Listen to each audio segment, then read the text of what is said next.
welcome to this week's Your Manchester. Oh, isn't it nice to be on a sleigh ride?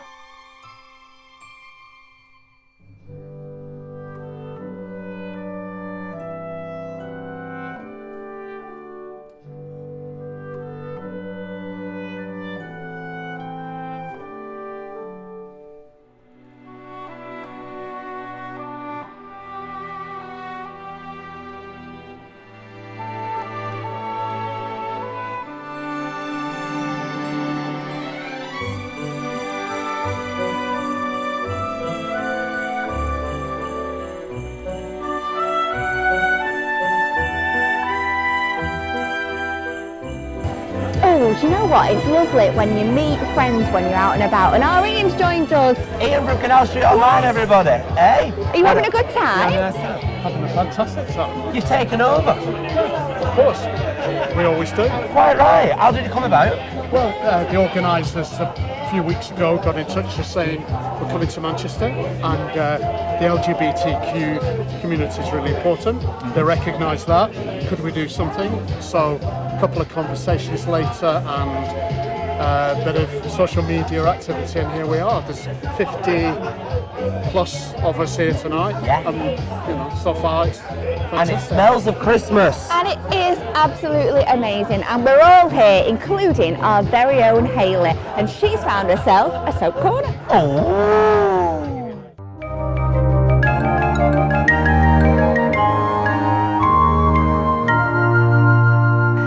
Hi, I'm Hayley and welcome to Soap Corner. Now, as I wasn't at Salford Uni last week, I thought I'd take this opportunity to talk about some famous people from Salford. The wonderful Ben Kingsley grew up in Pendlebury. Ben made his professional stage debut at the age of 23 and he went on to work in the West End and also with the RSC. He worked in theatre for 15 years exclusively, but he also appeared as Ron Jenkins in Coronation Street from 1966 till 1967. Extremely well known, he's won so many awards, but he's perhaps best known as Gandhi. Now, comedian Peter Kay studied medium performance at Salford Uni. His 2010 to 2011 stand-up tour was inaugurated into the Guinness Book of Records as the most successful of all time. He's well known for his programmes too, Phoenix Nights, Max and Paddy's Road to Nowhere, Car Share, which is brilliant, and I loved his version of the song, Is This the Way to Amarillo? He's also been in Coronation Street twice, once as a shop fitter, and also he co-wrote scenes appearing alongside Sally Lindsay. And although it's not soap related, I do have to mention Lowry, the wonderful artist, and in fact one of my favourites. I used to do various artist impressions of his work when I was growing up. Most of his work is of Pendlebury and Salford. In 1915, he studied at the Royal Technical Institute, which is now Salford Uni. He left a cultural legacy and his work inspired so many other artists. Actor Robert Powell, born in Salford, studied at the Royal College of Advanced Technology in, you've guessed it, Salford. He's best known for playing Jesus in Jesus of Nazareth. Originally, he aspired to become a lawyer, but he played various acting roles under Trevor Nunn while he was studying. And he has portrayed so many on-screen roles, which I'd be here all day, to be honest, if I mentioned them all, but he was a regular cast member in Holby City. And as I am the soap gossip, I should say that actor Emma Atkins, best known as Charity Dingle in Emmerdale, also studied at Salford Uni. Now that's all I've got time for. I'll catch you next time. Bye.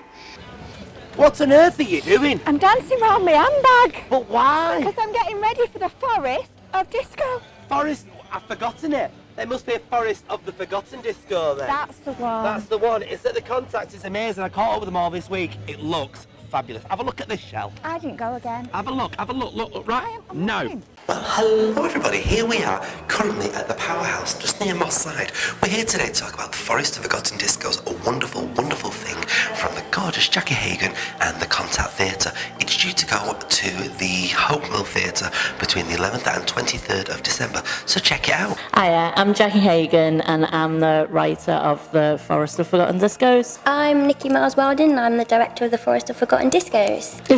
I'm Paisley and I play Red. Red, your name? My name is Ali and I'm playing character of Bare Minimum. Where does the idea for something so special like this come from? Well, I used to live on a council estate next to a load of woods, and I was a bit of like a dramatic kid, and I was always threatening to run away to the woods. And then when I did, it was just like, you know, it's just crisp packets and shopping trolleys in rivers. So I've rewritten it to what I wish would have happened. And what's made you want to direct this? What's your passion behind this then? I think it's the chance to work with Jackie Hagan, who I've admired her work for ages, to work with Contact Theatre, who again, I've admired their work from afar. And I love making work for young audiences and bringing in those elements of making it accessible so that anyone can come to any show at any time. And it is a very accessible show, isn't it? It's trying to be, yeah. So we're integrating what we're calling creative sign language and visual storytelling to make it accessible for deaf audiences, and also trying our best to get audio description in there for young visually impaired people as well, so they get a sense of what's going on without having to wear the kind of traditional headsets. So what actually happens within this then? So Red is 9, and she's quite a sort of sassy kid. Your name's Red, and you've run away from home. She does like beatboxing and sign language, and it's always just been like her and her dad, and things have changed, so she runs away to the forest. And in the forest she meets 3 bears who are not Mummy Bear, Daddy Bear and Baby Bear, because life is not like that anymore. They are bare minimum, bear hugs and bear grills, and also a computer-generated know-it-all called Alexa. Wow, I love it already. And it seems, with it going on between the 11th and 23rd, it seems like the perfect alternative to these cliched pantomimes that are dotted about, doesn't it? Yeah, isn't it? Yeah. It's very, it's not pantomime. It's very alternative. It's very forward thinking, and it's a bit more cool. And it is very forward thinking, because you've got in this, if I'm right, you've got a deaf person and somebody. You've got sign language within this. They're fabulous characters, aren't they? And you've got like almost Red Riding Hood. Yeah, it's a similar vibe, but she's a lot more mischievous, I think, than the typical Red Riding Hood, because she's got a bit more attitude. You're one of the bears within this piece. Yes, me, yeah, bare minimum. Bare minimum, and you've got a lovely tabard. Exactly. I've got the same tabard. I actually have, seriously, for doing my cleaning. Well, that's fantastic. It's really good company. It's because we're fabulous. That's what it is. Do you have a favourite part within this? Ooh, there's so many. I like just waiting for the disco. That's the bits that I like. Do you like a good disco? I do. Yeah? Feeling that beat, yeah.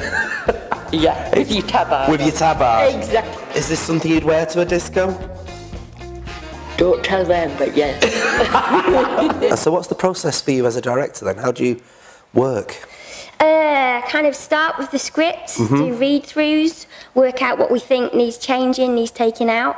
I think we've kind of rewritten this one about 8 times now over 10 days. But that's great, because Jackie came with so much, and we've kind of stripped it back. And we started getting it up on the floor, working out who lives where, what they have in their dens, what the bears have in their dens. And then we're working this week with a sign language consultant who's helping us get the right signing for those moments. Yeah. And I think it's really fantastic, because it means that, any young person can come with their family, be they deaf, be they hearing, whatever, and they can all enjoy the show together. Which I think is really important. And I think it opens a lot of young people up to this fabulous language that is sign language. Yeah, exactly. And it's a visual language, so it's fantastic for so many people in general. And bears. And bears, yeah, absolutely. Let's not forget the bears. No. Now, is it easy to learn sign language?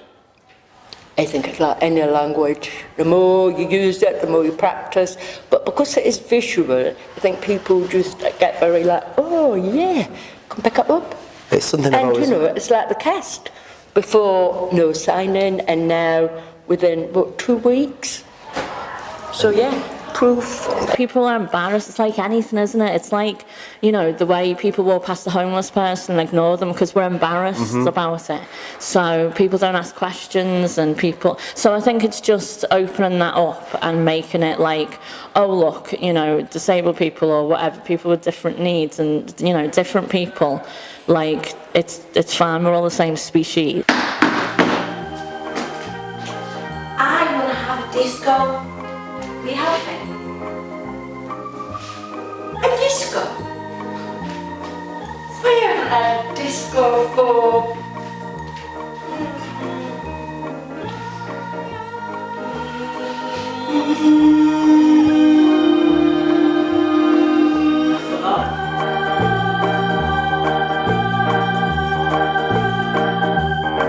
Oh, well, we'll just have to rock around the Christmas tree now, won't we? We will. We'll have a few little shindiggeries. Bit of mulled wine. Bit of mulled wine, a bit of a party. Yeah. And we'll have a good time. And then should we do it all again then? We're doing it again on Tuesday. We're from here. Ooh. And we've got something very special in Tuesday's show. We've of course got our titters. We've got our titters and we've got something special as well. It's like Christmas Day all Isn't over it? again. It is. It is. And where can we find it? Your Manchester.